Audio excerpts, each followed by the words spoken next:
I never thought I'd be that person, the one who gets used by their own family, chewed up and spit out, all while smiling and handing over my hard-earned money like a fool. But I was, for years, and I never questioned it until the night my sister, Emma, accidentally called me. It was late, around 11 p.m., and I had just finished a brutal shift at work. My phone buzzed. Emma's name flashed on the screen. Weird. She never called me this late. I answered groggily, "Hello," but there was no response. Just muffled voices, laughter, and the distinct clinking of glasses. A party? My family didn't usually invite me to those. In fact, they didn't invite me to much of anything. I almost hung up until I heard my name. God, can you believe Olivia still thinks she's helping us? That was my mother's voice. Sharp, amused, dripping with condescension. Emma snorted. She acts like some kind of saint. Like we'd be homeless without her. More laughter. Well, technically, we would. My brother, Jake, chimed in. But that's her job. She owes us. She doesn't have kids, no husband, nothing. What else is she gonna do with her money? I felt a chill crawl up my spine. Owes them. Oh, please, my mom scoffed. She doesn't pay out of the kindness of her heart. She pays because we made her. What else was she gonna do? Let her family struggle. She said it like the very idea was disgusting. That's why we should ask for more, Emma said casually. She just got a raise, right? She can afford it. Jake let out a low whistle. Luxury apartment, new car, vacations, she's doing fine. Meanwhile, we're here counting pennies for the new iPhone. Exactly, Emma huffed. She's so selfish.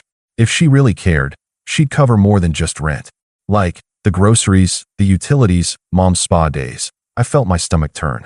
My rent payments weren't covering necessities. They were funding their luxury, their entitlement. I wanted to hang up.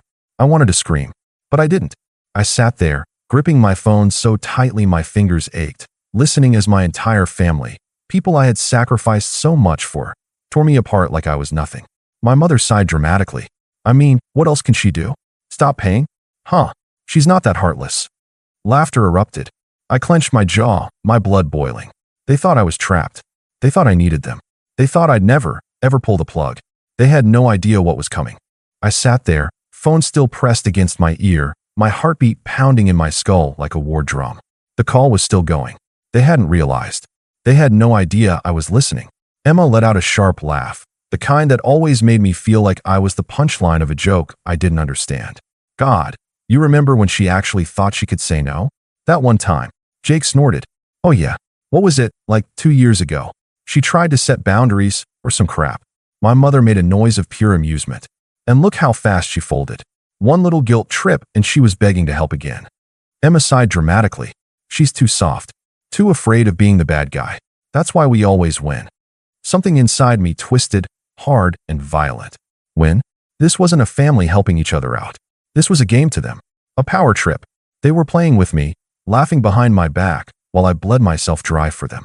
Jake's voice turned smug. She's so predictable. She thinks if she just keeps paying, we'll appreciate her. Like, sure, okay, thanks for the rent money, but that doesn't mean we have to like her. I didn't realize I was gripping my phone so hard until my fingers started to cramp. Emma's voice turned syrupy. I mean, she could be more fun, you know? Like, we're family. But no, she's all work, work, work. No personality. No social life. Just money. My mother hummed in agreement. At least she's useful for something. That was it. That was the moment something in me snapped. But I didn't move. I didn't breathe. I kept my grip on the phone, held my tongue, and listened. Because if they thought I was weak, if they thought I was predictable, then I'd give them exactly what they expected. For now. Anyway, my mother continued, her voice turning breezy. We need to have a talk with her soon. The rent's going up next month. She'll have to cover the difference. Jake groaned. Ugh, she's gonna make that face again. The one where she pretends to be struggling, like, oh no, I can't afford it. His voice pitched into a mock whine. Emma cackled. She can afford it. She just doesn't want to. Exactly. My mother's voice hardened. She needs to understand. We have needs, too. Needs. Needs. They weren't talking about food, electricity, medical bills. No, they were talking about the things they chose to spend their money on instead of rent. Emma clicked her tongue. You know, she's been really slow with payments lately. Maybe we should start reminding her earlier. Jake laughed. Yeah, let's do that. Maybe even throw in a little, we're struggling story for extra effect. Oh, and Mom, Emma added, you should cry again. It works every time. My mother chuckled, and I felt something cold, visceral, coil in my stomach. Of course, sweetheart. I know exactly what to say. I sat in silence, staring at the floor, my entire world tilting under me. They were proud of it, of manipulating me, of wringing me dry and then mocking me behind my back. And they thought they could keep doing it. They thought I'd never stop. I swallowed, forcing my voice to stay even, calm. Then, finally, I spoke. Hello. The call went silent. The silence that followed was deafening. I stared at my phone, the screen now dark, my thumb hovering over the call log as if I needed proof it had actually happened. They hung up the second they heard my voice. Not a single word. No excuse, no cover-up, nothing. Just clicked. I imagined them all, sitting in my mother's overpriced living room, their laughter choking in their throats as the reality sank in. She heard us. And yet, my phone stayed silent. No frantic call back from Emma. No fake apology from my mother. No hastily typed out excuses from Jake. Nothing. Because they weren't sorry. They were just caught. I took a slow, deep breath, my hands shaking as I set my phone down on the table. My mind was racing, replaying every word, every smug little jab, every way they had picked me apart like I was nothing more than an ATM with a pulse. But I didn't cry. Not this time. I sat there, perfectly still, my fingers tapping against the table as a plan started to form. They thought they had me figured out. They thought I'd stay quiet, pretend nothing happened, keep paying their bills like a good little doormat. But they had no idea.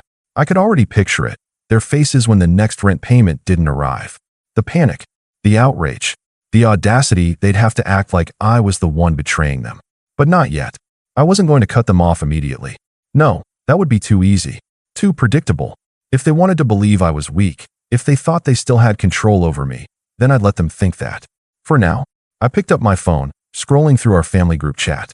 It was mostly them asking for money in one way or another. Mom's medical excuse of the month, Emma's emergency spa day, Jake's sudden car trouble that never seemed to end. I typed out a simple message.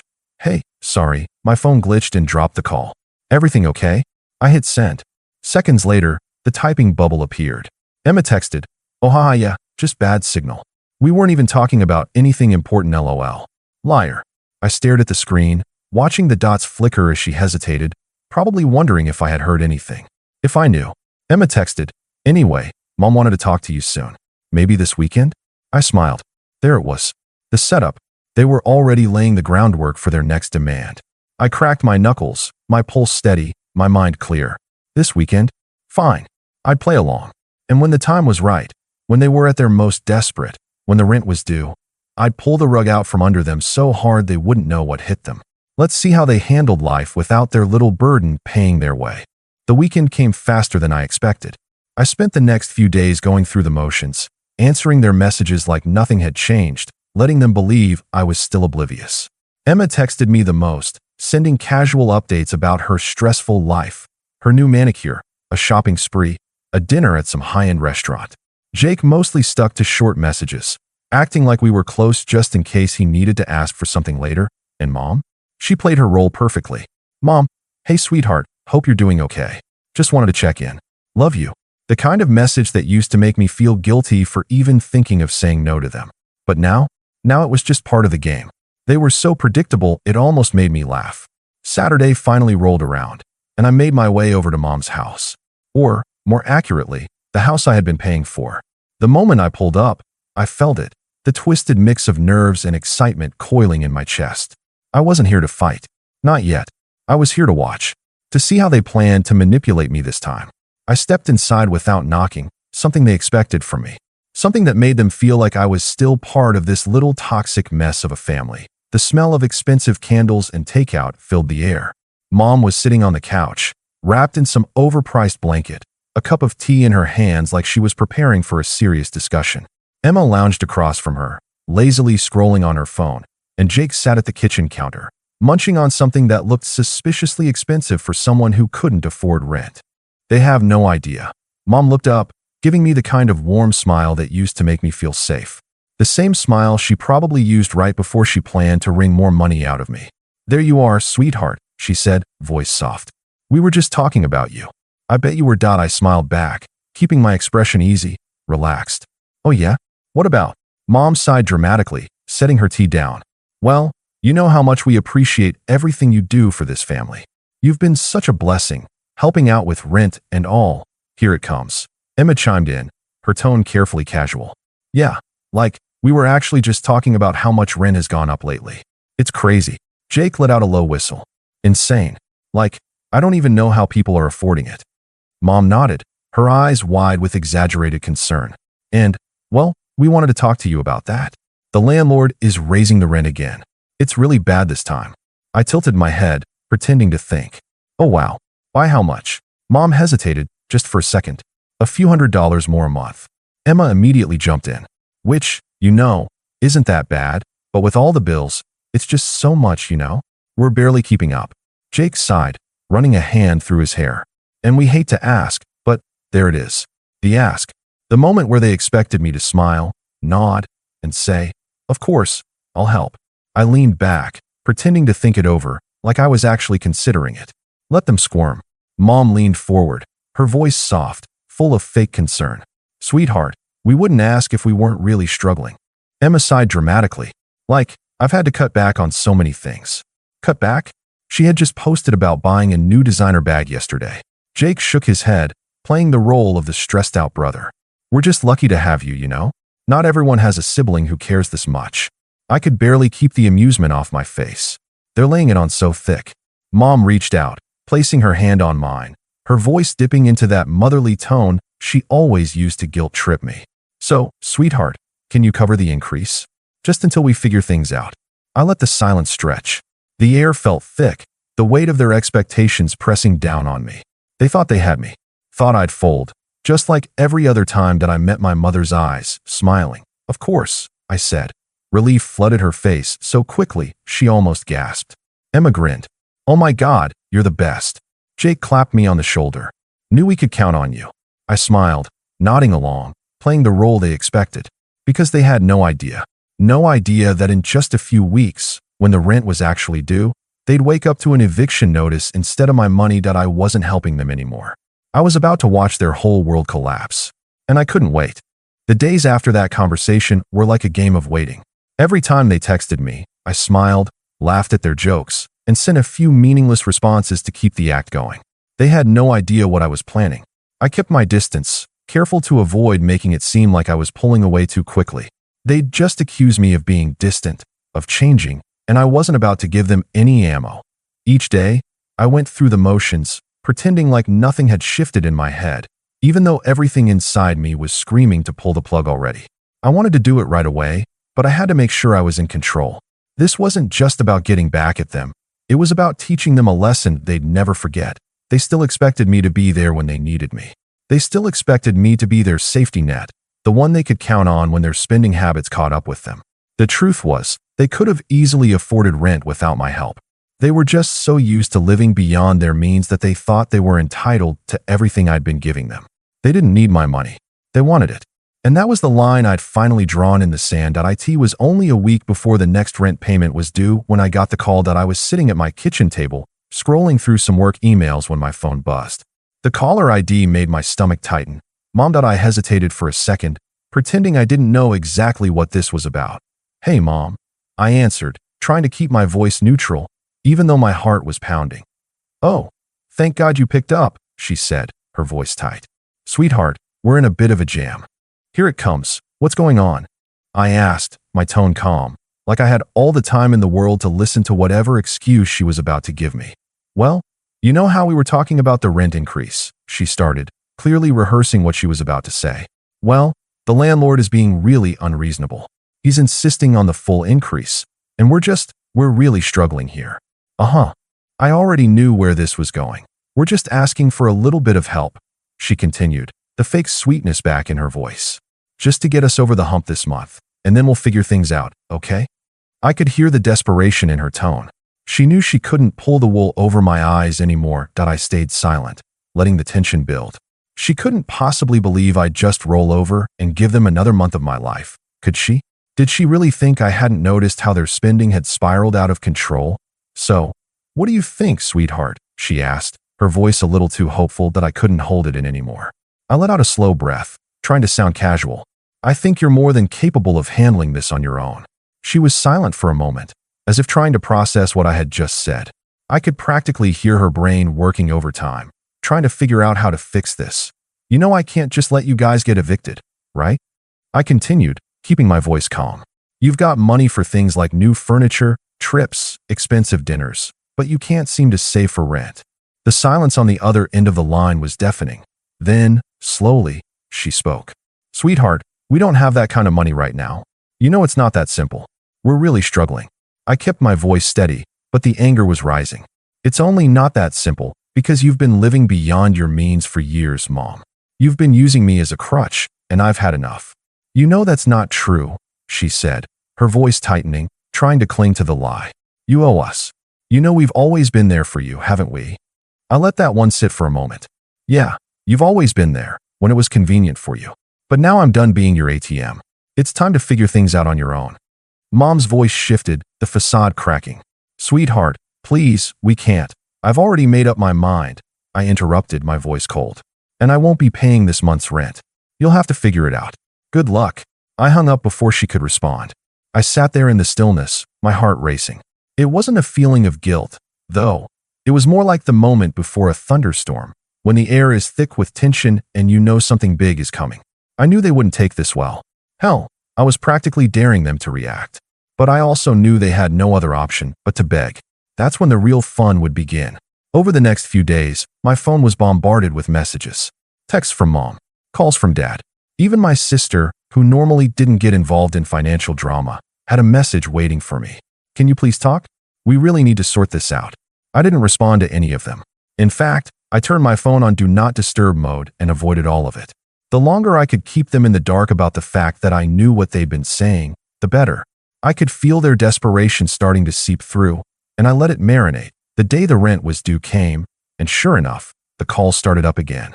First, it was Mom, then Dad, and finally my sister. Each call had a slightly more frantic tone than the last. But I didn't budge. That IT was around noon when I finally decided it was time for the confrontation.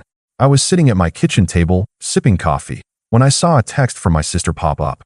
We really don't have anyone else to turn to. Please, just this one time. I didn't even give it a second thought. I picked up my phone and dialed her number. She answered almost immediately. Oh my God, thank you for picking up.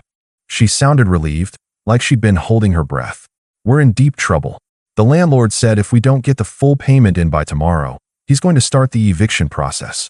You know we can't afford this on our own. Please just help us out this one time. I let her ramble on, her voice getting more and more desperate with every word. The guilt was supposed to start creeping in, but all I felt was a strange sense of satisfaction. I'd played this game for too long, letting them take advantage of me, and now it was time for the tables to turn. Finally, I cut her off. You really don't get it, do you? There was a long pause on the other end. What do you mean? I heard everything, I said, my voice cold. I heard the call. I heard all of you laughing at how you've been using me as your personal bank for years. She owes us, you said. She's just a means to an end, right? Her silence was deafening. I could almost hear her brain trying to process what I had just said. Do you think I didn't know? I continued, my voice getting sharper. Do you think I didn't realize how you've been living way beyond your means, all while depending on me to bail you out? You think I'm stupid? That I wouldn't notice how you buy new clothes, take vacations, eat out at expensive restaurants, while I'm over here picking up the tab every damn month. But we needed your help, she finally said, her voice cracking. We couldn't have made it without you. Yeah, well, maybe you should have thought about that before you spent every penny you had on things you didn't need. I shot back. You don't need me. You just wanted me to keep giving you money. And I'm done with it. I'm done being your ATM. I could hear her trying to find words, but nothing came. She had no defense. She was trapped in the very web she'd spun. Then, just when I thought the conversation was over, I heard my mom's voice in the background, yelling at her to get me to help them and not let me off the hook. That's when I decided it was time to make my grand exit. You know what? I said, my voice steady. I'm done. I'm cutting you all off. No more money. No more bailouts. No more being your punching bag. If you want to live like this, you'll have to figure it out on your own. Good luck, though, because once you've spent every penny you've ever earned on luxury, you're going to have a hard time living in the real world. I ended the call before she could respond, turning my phone off completely. Months passed, and I didn't hear a word from my family. I wasn't surprised. They were too proud to admit they'd messed up. But then one day, my phone buzzed. It was a text from my sister with a simple line, "The rent's due again." I didn't respond immediately. I knew what they wanted, money. But that wasn't going to happen. A few days later, I got another text from my mom. "Can you please just help us this one time? We're really struggling." Then, my dad tried calling, but I let it go to voicemail. They weren't asking for a second chance or an apology. They just needed me to be their safety net again. I kept ignoring them. I was done. Their arrogance and entitlement had left a sour taste in my mouth, and no amount of begging would change that. The truth was, they never changed. They were just too used to being taken care of, and when I stopped enabling them, they were forced to face the consequences of their actions. The landlord didn't wait, and eventually, they were evicted. I wasn't there to pick up the pieces, and they didn't get a penny from me. It wasn't pretty, but it was exactly what they needed. Sometimes the best revenge isn't a dramatic showdown. It's just walking away and letting them realize they can't rely on you anymore. And they never did come back.